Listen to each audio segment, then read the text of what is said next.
Then he went out from there and came to his own country, and his disciples followed him. And when the Sabbath had come, he began to teach in the synagogue, and many hearing him were astonished.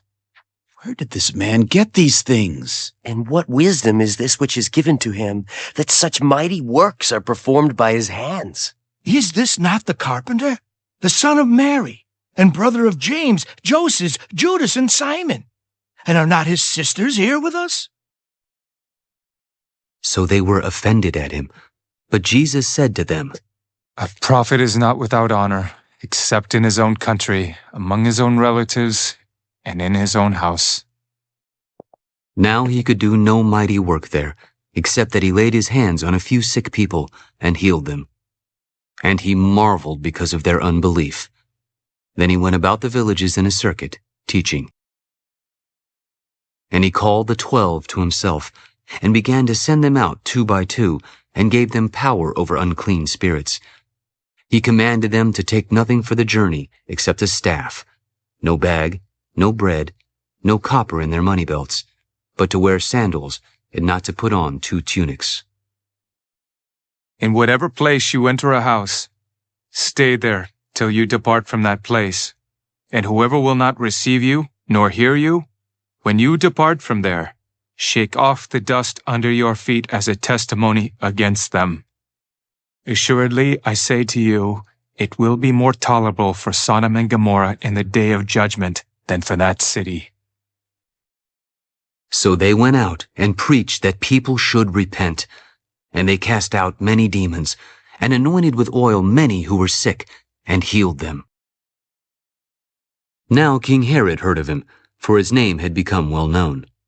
John the Baptist is risen from the dead, and therefore these powers are at work in him. Others said, It is Elijah. It is the prophet, or like one of the prophets. But when Herod heard, he said, This is John, whom I beheaded. He has been raised from the dead. For Herod himself had sent and laid hold of John, and bound him in prison for the sake of Herodias, his brother Philip's wife, for he had married her, because John had said to Herod, It is not lawful for you to have your brother's wife. Therefore Herodias held it against him, and wanted to kill him, but she could not. For Herod feared John, knowing that he was a just and holy man, and he protected him. And when he heard him, he did many things, and heard him gladly.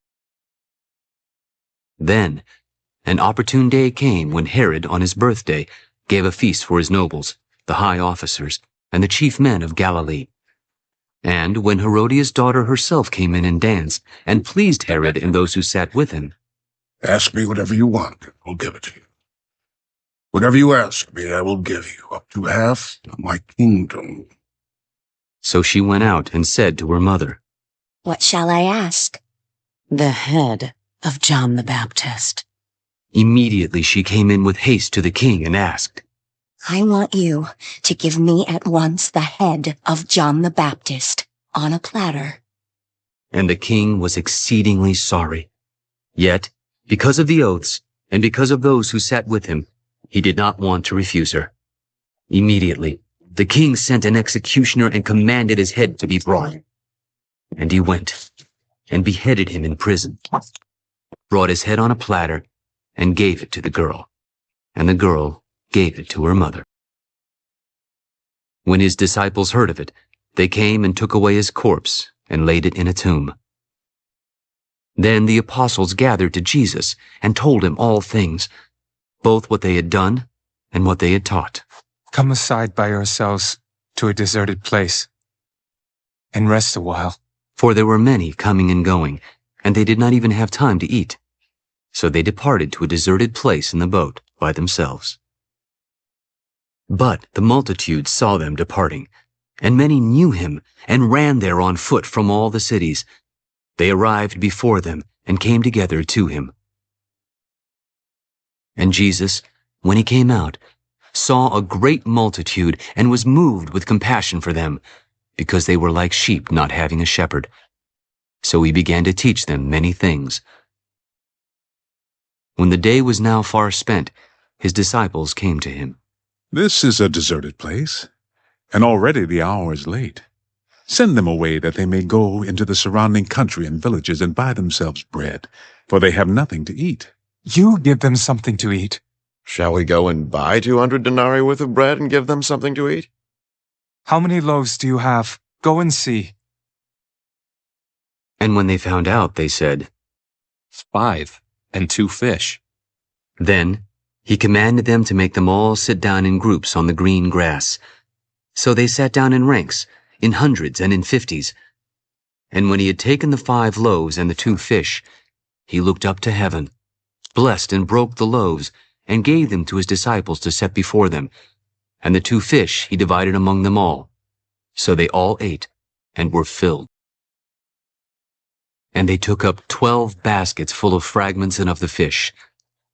Now those who had eaten the loaves were about 5,000 men.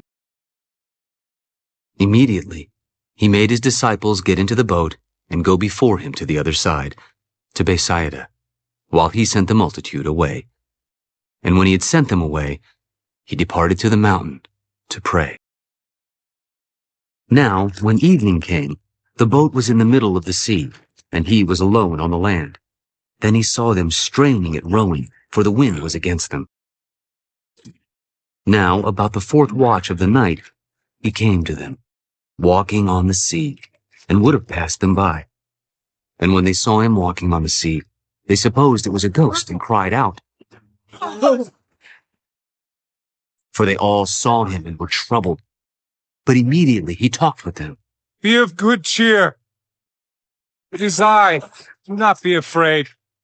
Then he went up into the boat to them, and the wind ceased.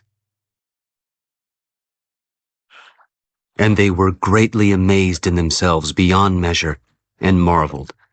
For they had not understood about the loaves, because their heart was hardened. When they had crossed over, they came to the land of Gennesaret and anchored there. And when they came out of the boat, immediately the people recognized him, ran through that whole surrounding region, and began to carry about on beds those who were sick to wherever they heard he was. Wherever he entered, into villages, cities, or the country, they laid the sick in the marketplaces, and begged him that they might just touch the hem of his garment. And as many as touched him were made well.